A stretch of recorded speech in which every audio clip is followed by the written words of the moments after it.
Ruth del Salto. Operarios del Vaticano ya comenzaron a instalar la chimenea que conecta con la Capilla Sixtina, donde se va a celebrar a partir del 7 de mayo el cónclave cardenalicio y por donde se va a comunicar al mundo si habemos o no papa. La chimenea que conecta con la estufa de la capilla es la misma desde 1939. Una chimenea que no es permanente, solo se instala en los días previos al cónclave para la elección papal.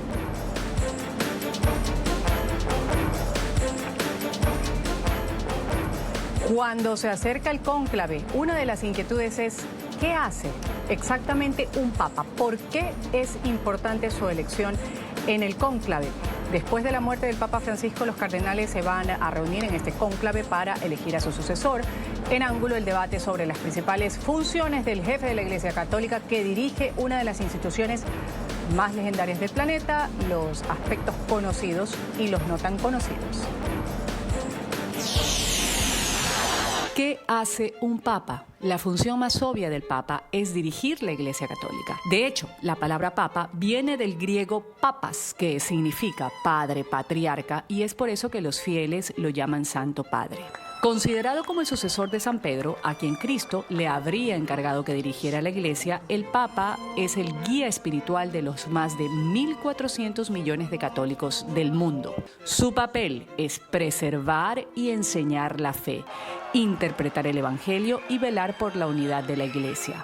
Pero además, el Papa tiene el estatus de jefe de Estado, una especie de presidente o mandatario que dirige la Ciudad del Vaticano. El Vaticano es un estado independiente enclavado en Roma, Italia, que es además el país más pequeño del mundo, con 44 hectáreas. También el Papa recibe a los jefes de Estado del mundo y de gobierno en el Vaticano. En esas reuniones, a puerta cerrada, llamadas audiencias privadas, se habla sobre temas de actualidad o se informa sobre las posiciones de la Santa Sede, una entidad soberana en el derecho internacional. Como parte de sus tareas, un papa redacta documentos, encíclicas, exhortaciones apostólicas sobre temas doctrinales y morales para guiar a los fieles, orientarlos o dejar constancia de reformas. Enseguida voy a dar la bienvenida a quienes me acompañan el día de hoy en Ángulo. Un gusto tener en Colombia la presencia de Hernán Olano, él es canonista. Gracias por estar con nosotros, bienvenido. Muchas gracias, Ruth, por la invitación. Gracias a usted por participar en España, a Fray Marco Julio García Sánchez, sacerdote dominico. Gracias por estar con nosotros, Fray. Ruth, gracias a ti y a todo tu equipo por la invitación. Saludos a todos. Gracias por estar con nosotros también en México. Le voy a dar la más cordial bienvenida a Rizzio Portillo, académico, autor del libro El sucesor de Francisco y experto en temas de la Iglesia. Gracias por estar con nosotros, Rizzio. Gracias. Gracias a los tres por participar con nosotros. Voy a empezar con cada uno pidiendo la opinión. Estamos ya cerca de un cónclave. La próxima semana va a ser tema obligado. Todos los ojos del planeta, decía hace un momento Andrés Gil, nuestro enviado a Ciudad del Vaticano, van a estar puestos en quién va a ser elegido como nuevo papa. Seguramente si sale ya la decisión. ¿Cómo estamos llegando a este cónclave? Después de el Habemus Chimenea, la otra protagonista de este cónclave que ya corona la Capilla Sixtina. Empiezo con Hernán Olano, luego escucho al Fray Marco y termino con Rizzio. Sí, efectivamente. El miércoles empieza el cónclave con la elección del Papa, que en latín significa Petri Apostoli Potestatem Accipiens, el que tiene la potestad y el poder del apóstol Pedro. Igualmente, el Papa es el soberano del Estado de la Ciudad del Vaticano. No es un presidente, pero es el soberano de acuerdo con los tratados lateranenses de 1929. ¿Cuáles son sus funciones? Digamos que evangélicamente están en confirmar a los hermanos en la fe y apacentar el rebaño. Pero según el Código de Derecho Canónico tiene la función principal de ser guía espiritual de la Iglesia Católica, ejerciendo la autoridad suprema en los asuntos tanto doctrinales como administrativos y velando por la unidad de la fe. El papel del Papa esencialmente es la dirección y buen gobierno de la Iglesia Universal que lo delega en lo que se conoce como las iglesias particulares, que son las 5.500 diócesis que hay en el mundo.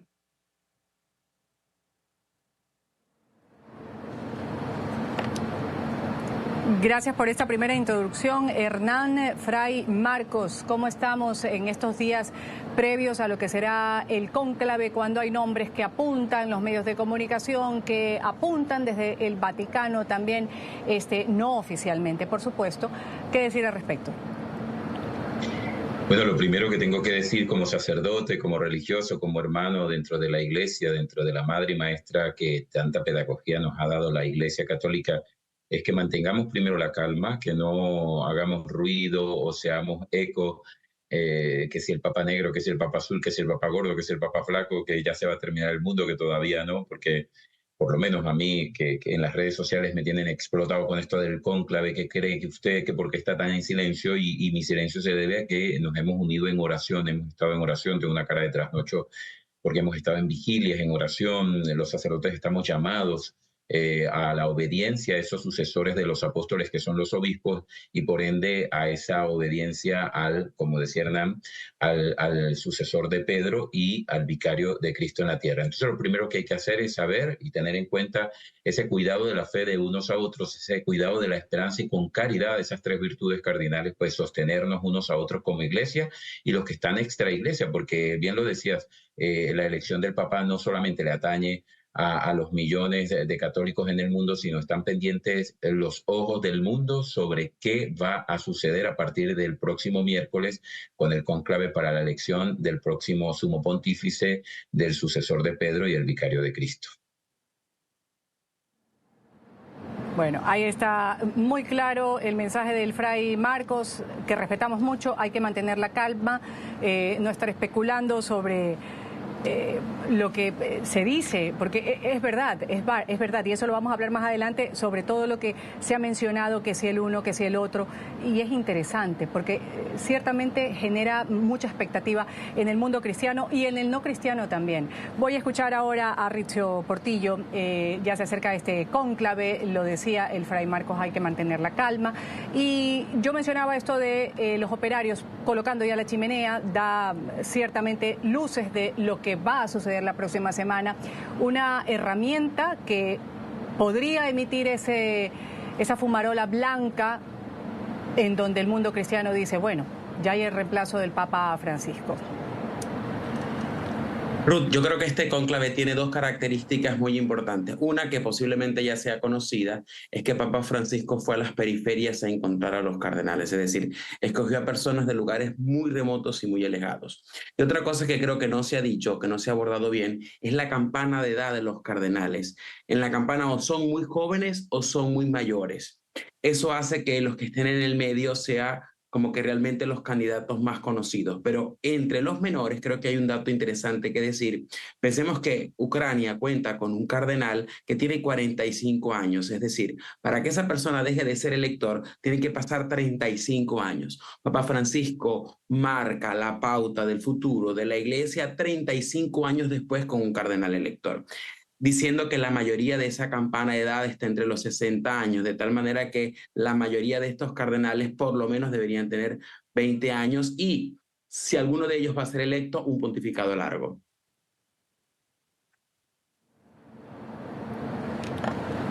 Muy bien, ya vamos más adelante a tratar o ahondar un poco más sobre el cónclave, todas estas cosas que quizás no se han dicho.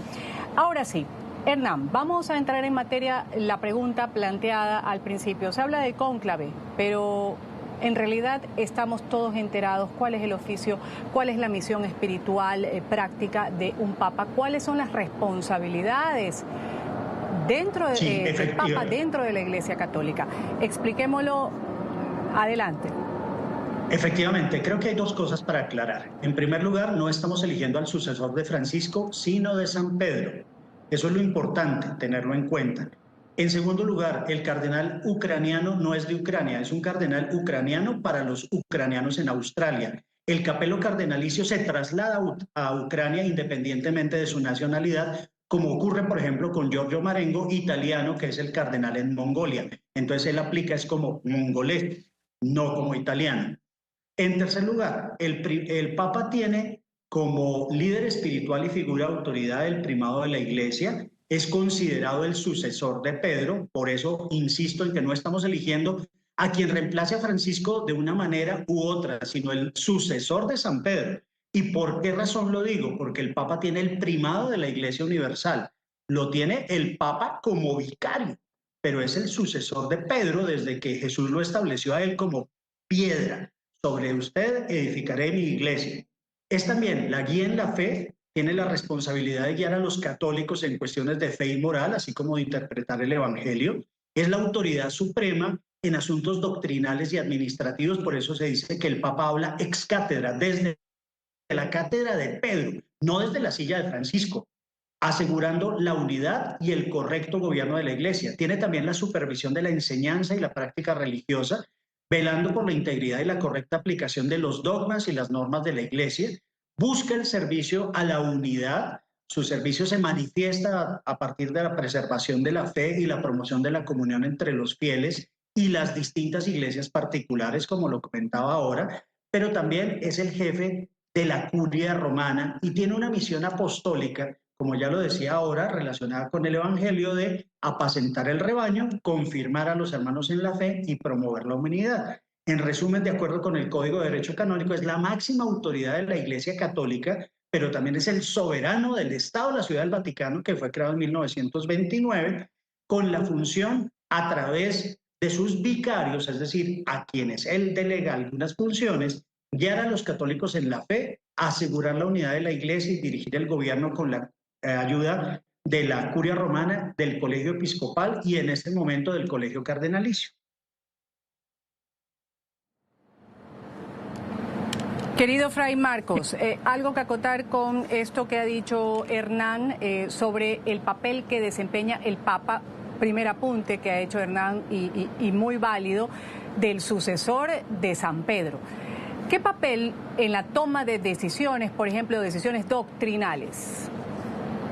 Bueno, lo primero, estoy total y absolutamente de acuerdo con Hernán. Es que, por eso dije, el sucesor de Pedro, el vicario de Cristo, porque es que nos empeñamos a veces, y mucho, y más lamentable aún es escuchar católicos conociendo y no conociendo esto de, oye, qué difícil le va a quedar al que venga a sustituir. Es que el Papa Francisco era insustituible, es que hizo esto, es que hizo aquello. Es como muy natural del ser humano a veces estar comparando y poniéndoselas difíciles. Lo mismo a veces, yo recuerdo que decíamos casi lo mismo de su santidad San Juan Pablo II, pues por su carisma, el Papa risueño, el Papa amigo, el Papa de los jóvenes. Luego vino Benedicto, que casi que lo crucificamos y que no era esto y que no era aquello. Sumado a todo esto aparecen películas que no colaboran muchas veces y que, como dicen aquí en España, nos comen el coco, ¿no? No tenemos esa capacidad de análisis y de esa semiótica del mensaje, de ese discernimiento al que el Papa Francisco, como buen jesuita, siempre llamaba a ser. Los jesuitas trabajan mucho por San Ignacio de Loyola el tema del discernimiento. Entonces estoy totalmente de acuerdo con Hernán, porque si no podemos nosotros caer en la tentación de varias cosas, pero quiero resaltar esta. La primera, la soberbia. Cuando nosotros caemos en el tema de la soberbia, precisamente no imitamos a Pedro, por ejemplo, cuando Pedro pasa toda la noche pescando y con gran decepción y tristeza al día siguiente no había pescado nada, y Jesús se aparece en la otra barca y le dice, echa las redes. Mira cómo Pedro se baja, aquel gran pescador, el maestro de pescadores, que venga un carpintero, un hombre que es lo que sabía seguramente era de carpintería, pero de pesca, aquí el que sé soy yo, y dice, bueno, Señor, en tu nombre echamos las redes. Ahí se ve que la soberbia se baja y se pone de manifiesto lo que queremos y lo que el Papa Francisco de una u otra manera también hacía hincapié y por supuesto sus antecesores, y es el tema de la obediencia. De la obediencia no vista a esa obediencia ciega sin diálogo, sino esa obediencia desde la docilidad a la palabra. Y el Papa precisamente tiene esa función. Ahora también hay otra cosa que yo quisiera recalcar, y es esas características casi que perfectas que buscamos en un hombre, que ojalá sea así, el otro grupo que ojalá sea. Eso no contribuye a nada, eso lo que hace es dividir casi que en bandos, que suena tan mal dentro de nuestra iglesia, que unos conservadores y los otros liberales, o los otros progres y los otros tradicionalistas. Eso a nosotros no nos suma. Es un llamado que hago y aprovecho en estas cámaras que me brinda NTN 24 siempre para hacer un llamado a todos los católicos y a quienes no saben, porque muchas veces vemos opinólogos de oficio que hasta no son creyentes ni practicantes, pero están pendientes de la noticia y hacen de esto un sensacionalismo. Recordemos que el Papa es un hombre común y corriente, fue un sacerdote que optó y se le dio el tercer grado del sacramento del servicio, que es el obispado, es el obispo de Roma, pero también cuenta con un colegio cardenalicio que le acompaña, con una consejería, y que el Señor no llama al más capacitado, sino que capacita a quien llama a medida que va transcurriendo su papado. El Papa Francisco ha escrito grandes llamados, exhortaciones, o como lo hemos visto a modo propio.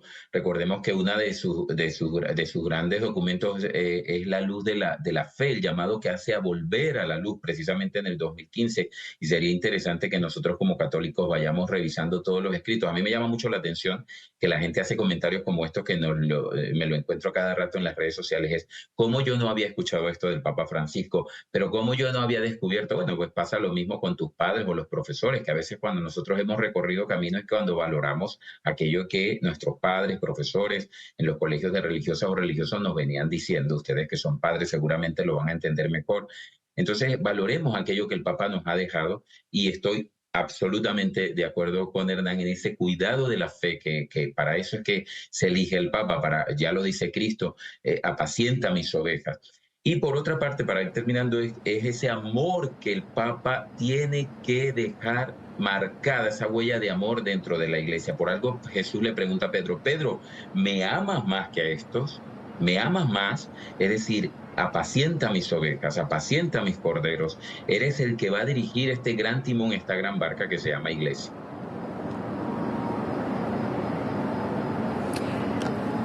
Aclarada esta situación, Fray Marcos, quiero hacerle la misma inquietud a los tres. Quizás ahora, antes de irme al corte comercial, escuche primero a Rizzio Portillo, luego quiero el criterio de Hernán y del Fray Marcos con respecto a esto que se ha dicho, ¿no? Un papa también puede influir en lo que tiene que ver con la política internacional, en temas sociales por sobre todo.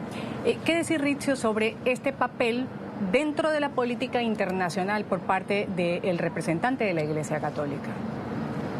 Bueno, primero tratar de reconocer que cualquier discurso purista, para decir nominalista, le decía el Papa Francisco en la Evangelii Gaudium, es decir, nominalismos declaracionistas que no llevan a nada y que para mí son estériles.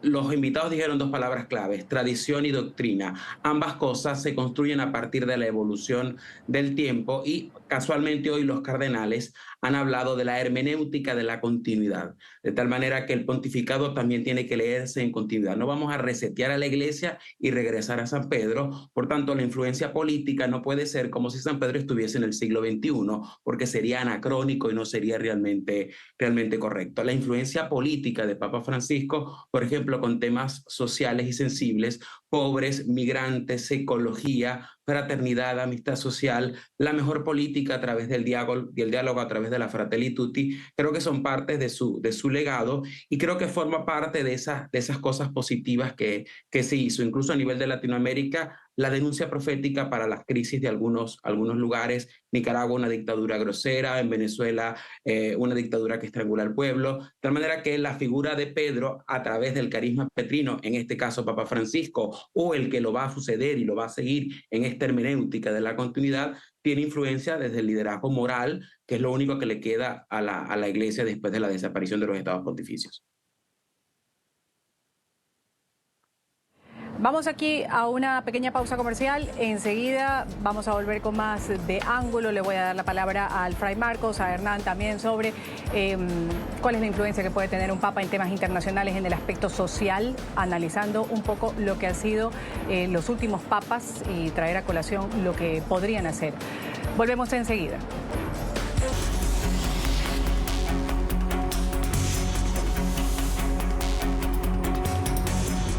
Hernán Olano, antes de irme al corte comercial, quedaba pendiente de su criterio sobre cómo influye el Papa en la política internacional en temas sociales particularmente. Adelante. Efectivamente, lo hace a través de las encíclicas. Hay que tener en cuenta que el Vaticano, no obstante ser un Estado, no participa de los organismos internacionales como miembro, sino como observador. Y de ahí viene lo que decían mis compañeros de mesa en relación con la autoridad moral de quien ejerce como sumo pontífice de la Iglesia Universal. De las encíclicas, hay que tener en cuenta que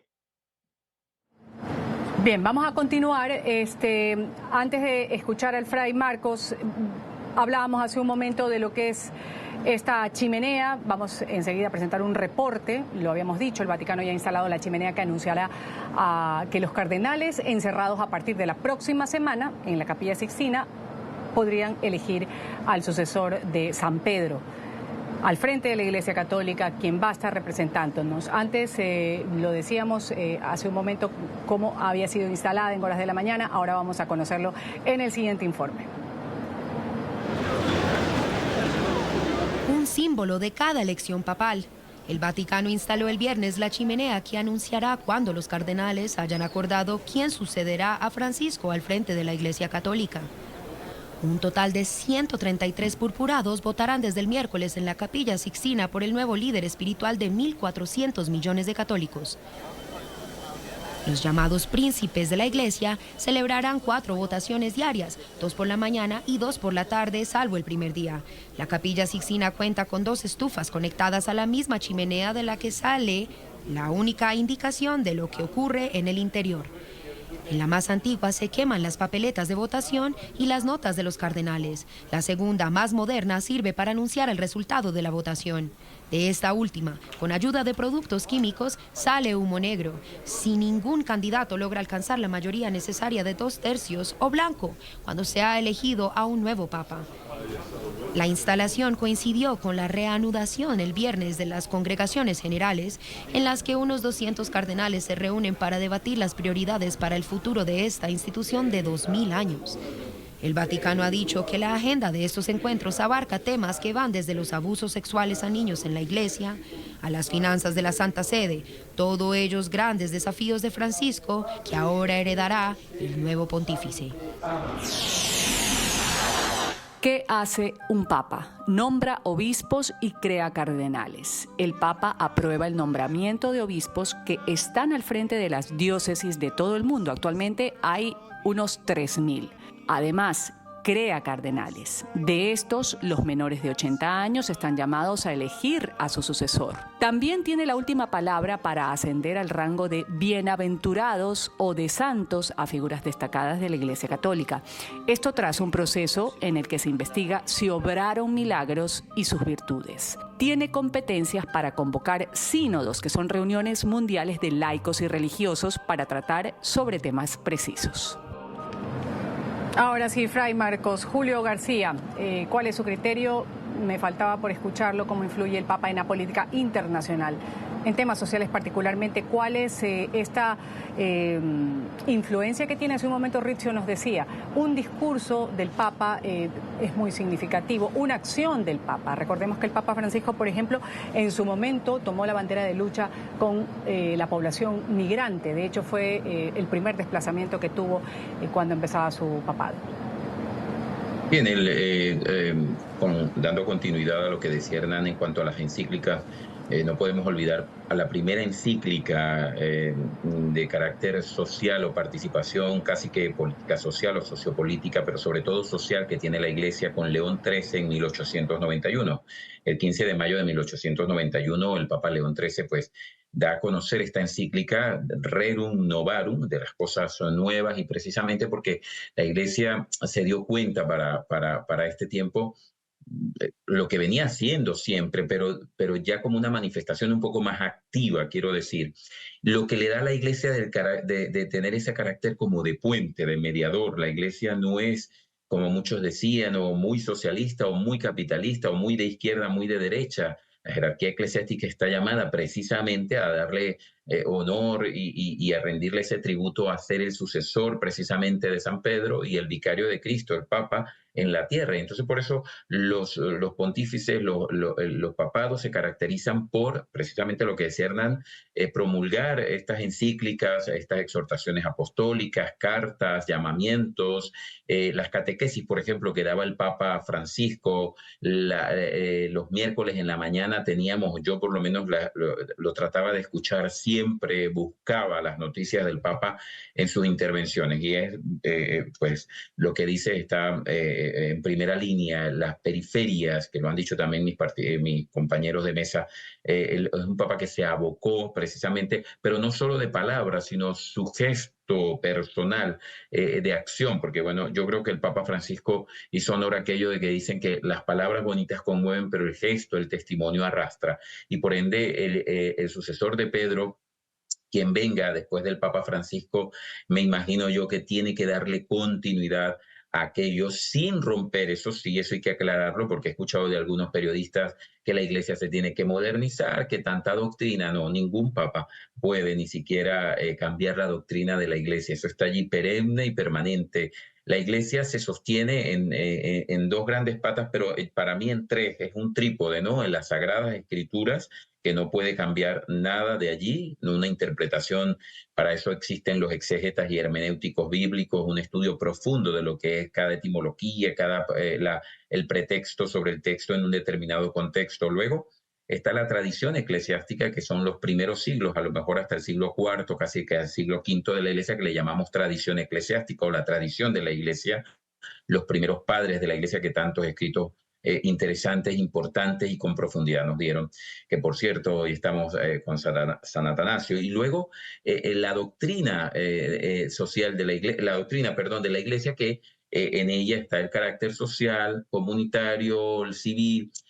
Y hay algo que recalcar dentro de la iglesia, esa importancia que tiene la voz del Papa en el mundo, para un mundo político y social, económico, si se quiere, y es que la iglesia no es una organización no gubernamental.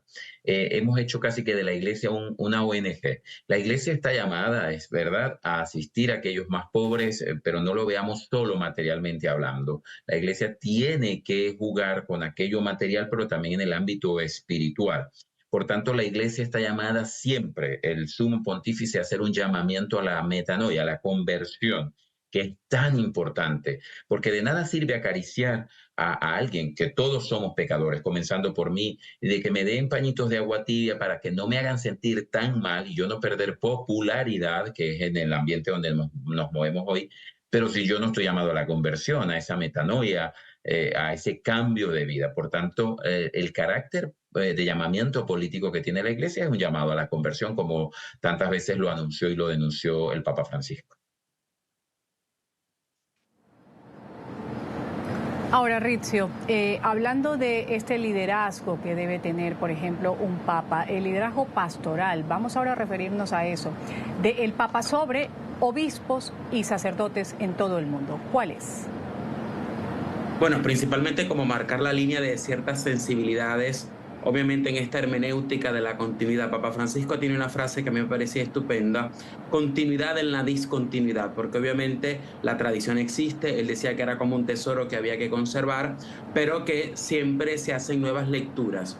Y creo que de alguna manera la gran reforma de Papa Francisco va a ir en eso, en cómo hacernos entender el modo de ser iglesia desde esta dimensión que viene de la Biblia. Todos, todos, todos, lo que dice San Pablo, me hice todo con todos para ganarlos a todos. Es un liderazgo en la selección de los obispos y también obviamente en la elección de los cardenales. Es decir, que de alguna manera hablo de que en esa horizontalidad de relaciones dentro de la iglesia, los representantes, los pastores, sean a partir de la sensibilidad pues, que propone o que proponía Papa Francisco, con esta humildad, sencillez, un poco cuáles eran sus características. Creo que esa va a ser su huella también en el futuro, porque 12 años de pontificado dieron la posibilidad de que él escogiera muchos de los episcopados, muchos de los cardenales y muchas de las personas que quizás hoy están al frente de la iglesia, frente a este desafío de la sinodalidad, que no es poca cosa, porque al fin y al cabo es entender esta dinámica de relación iglesia, pueblo de Dios, iglesia, pastor, pueblo de Dios, como un camino, caminando juntos.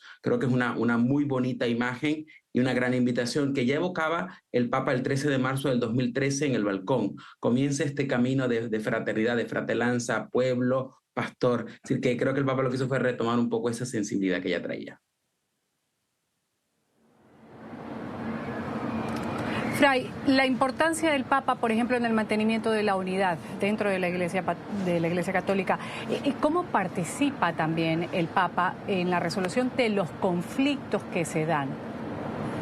Mira, yo hay algo que, a propósito de esa pregunta, a mí siempre me llama la atención, además lo digo como venezolano, las quejas, por ejemplo, de que no ha levantado una voz fuerte, no ha dicho nada.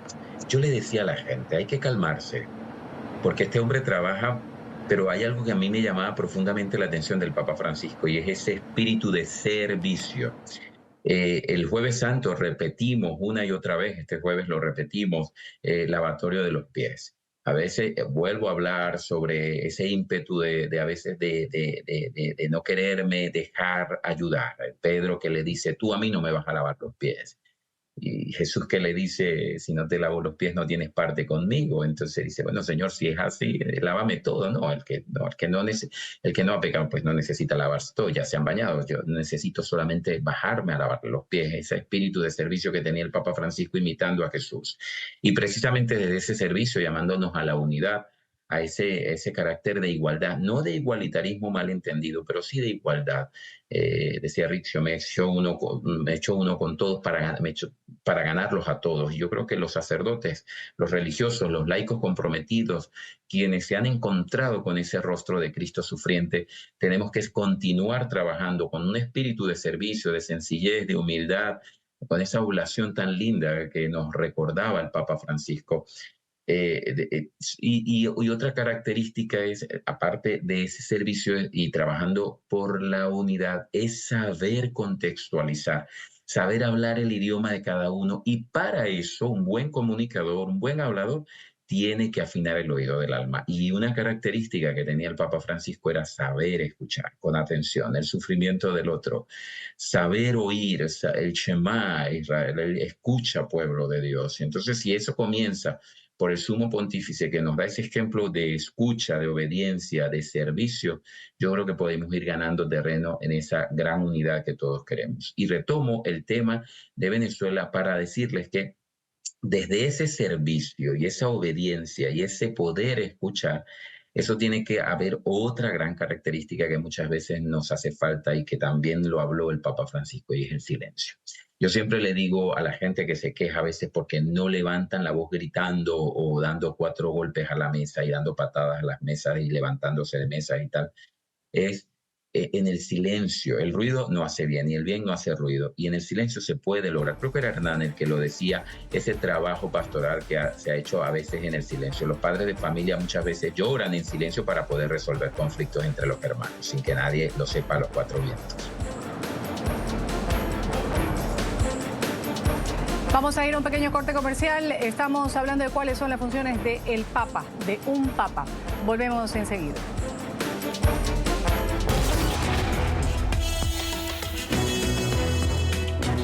El Papa también viaja. Para entrar en contacto con los fieles católicos, un Papa recorre el mundo.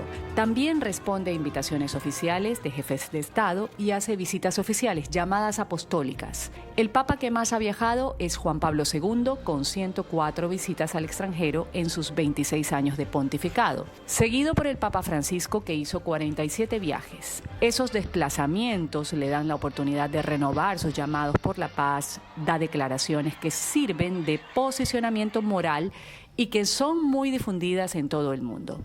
El Papa también es el obispo de Roma. Debe administrar su diócesis. Debido a sus otras obligaciones, esta tarea suele recaer en un vicario general. Y enseguida voy a hablar con Riccio Portillo, con el fray Marcos Julio García, también sobre el papel que tiene un papa en la canonización de santos. Antes de citar, el Papa Francisco, que entró en la historia de la Iglesia marcando el récord de santos canonizados, 942 en total, siendo el Papa que ha proclamado más santos en toda la historia, supera por lejos el récord establecido por Juan Pablo II. Tenía 482 santos. canonizados por él a lo largo de sus 26 años de pontificado. ¿Qué significa esto de canonizar? ¿Qué debe demostrarse? ¿Y cuál es el papel que tiene el Papa en esto? Empiezo con Rizio Portillo. Bueno, básicamente es la declaración que puede hacer el Papa de que alguno de los laicos o de los fieles o de los sacerdotes o miembros de la Iglesia pueda ser reconocido para la veneración y para la intercesión. Pero digo que es el reconocimiento. Papa Francisco tiene una cosa muy interesante y es que quería deslastrar el carisma de Pedro a una visión monárquica, real, de rey, de emperador o algo así. Por tanto, yo pienso que no era un hombre que iba en esa línea de la letra escrita porque lo decreto, porque está en una encíclica.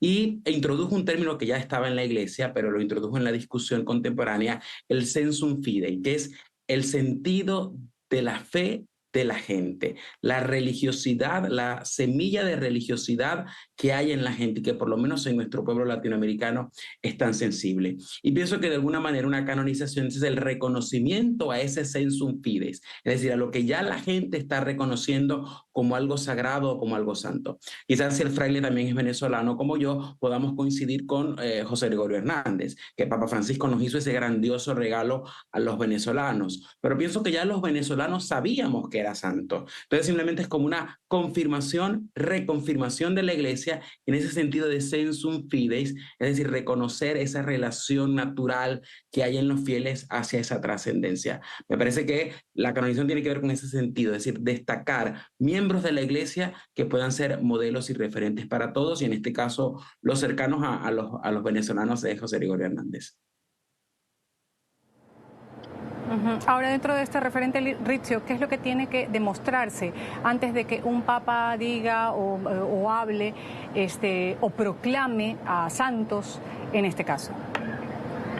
Bueno, primero una revisión sobre la vida del candidato para ver si realmente hay virtudes cristianas en su ejercicio diario, en lo que hizo cada día. Se esperan normalmente 5 años después de su fallecimiento, pero como te digo, primero hay como una consulta al pueblo de Dios a partir de ese sensum fides. Después viene la parte de declaración de virtudes heroicas, cuando dicen, bueno, realmente esta persona sí vivió la fe desde una dimensión importante, trascendente, que fue más allá.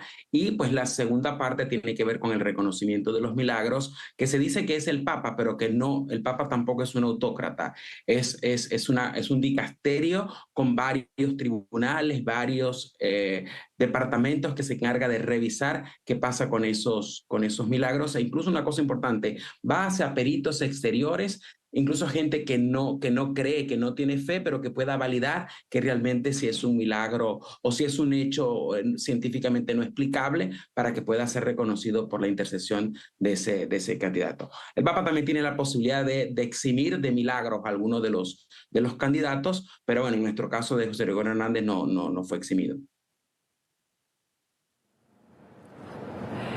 Fray Marcos, antes de concluir el programa, quiero conocer su criterio. Hace un momento hablábamos de esto, de la Iglesia, la renovación de la Iglesia, que se escucha también.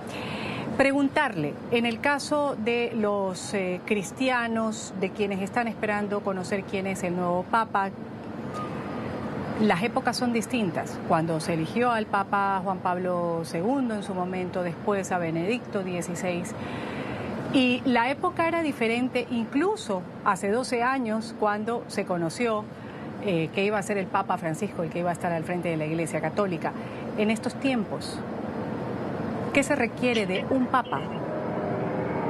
Mira, hace poco leíamos la parábola conocida por el mundo cristiano y no cristiano. Es la parábola creo que más conocida. Yo tuve un profesor de Biblia hace muchos años, Ruth, que yo estudié teología, pero lo recuerdo con mucho cariño, que decía que si las Biblias se quemasen en el mundo, pero si llegara a quedar la página donde Jesús habla de la parábola del hijo pródigo, pero que luego se le han puesto otros títulos hermosos también, como el Padre Misericordioso, estaría explicado lo que Dios quiere de cada uno de nosotros, pero sobre todo la imagen que Jesús de Nazaret viene a hablar de ese Dios encarnado, el Dios de la misericordia.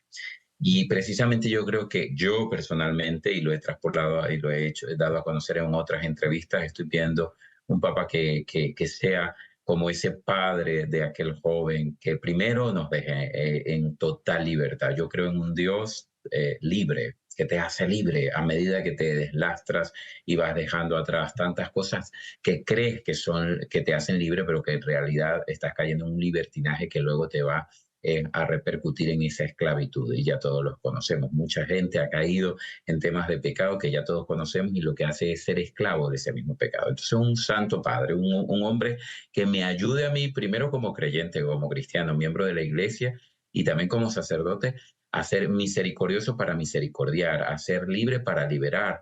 Lo que dice el texto evangélico de la palabra, que Jesús lee: por el Espíritu de Dios está sobre mí, porque me ha enviado a dar la vista a los ciegos, a oír a los sordos, a hablar a los mudos, a liberar al cautivo. Y yo creo que esa figura de este hombre, el padre de este hijo, que lo dejó irse con sus bienes y entregándole todo lo que el hijo le pidió, aun cuando no fuese de él, pero bueno, se lo dio, y cayó en esto, y cayó en el pecado, y se revolcó en el pecado, y luego este hijo, otra vez vuelvo yo con el tema de la sobrevida y la obediencia, se hace humilde y dice: hombre, yo tengo hambre, voy a regresar a la casa de mi padre. Y el padre tiene unas acciones, y es: la primera, lo ve venir de lejos; la segunda, sintió compasión; la tercera, salió al encuentro. Dios siempre sale al encuentro, Dios toma la iniciativa. Lo otro, que lo abraza y lo besa, no sintió asco. El Papa Francisco siempre decía: Jesús no siente asco de ti. Y lo último, lo viste de divinidad, le pone un anillo y un manto. Por tanto, oremos incansablemente para que el Señor nos regale un pastor adecuado a estos tiempos. No pongamos características como chulitos, que se haga la voluntad de Dios, y que esto sirva para que cada uno aumente su fe. La luz de la fe, ese texto completado de Francisco, Fray, que ya venía la reflexión por Benedicto XVI, que la fe no es algo privado e individualista, sino es algo eclesial. Vamos a un pequeño corte, esto es Ángulo, volvemos. ¿Qué hace un papa? Todas las tareas y responsabilidades de un pontífice lo hemos puesto sobre la mesa de debate hoy aquí en Ángulo. Voy a agradecer a quienes han participado el día de hoy. Hernán Olano, canonista. Gracias, Hernán, hasta una nueva oportunidad. También un abrazo a la distancia. Siempre es un gusto tenerlo. Fray Marcos Julio García Sánchez, sacerdote dominico. Y agradezco también el criterio divertido de Rizzio Portillo, académico y escritor experto en temas de la Iglesia Católica. Gracias a los tres. Me despido, soy Ruth del Salto. Esto ha sido Ángulo. Ustedes sigan con más de la señal del Canal de las Américas, NTN 24.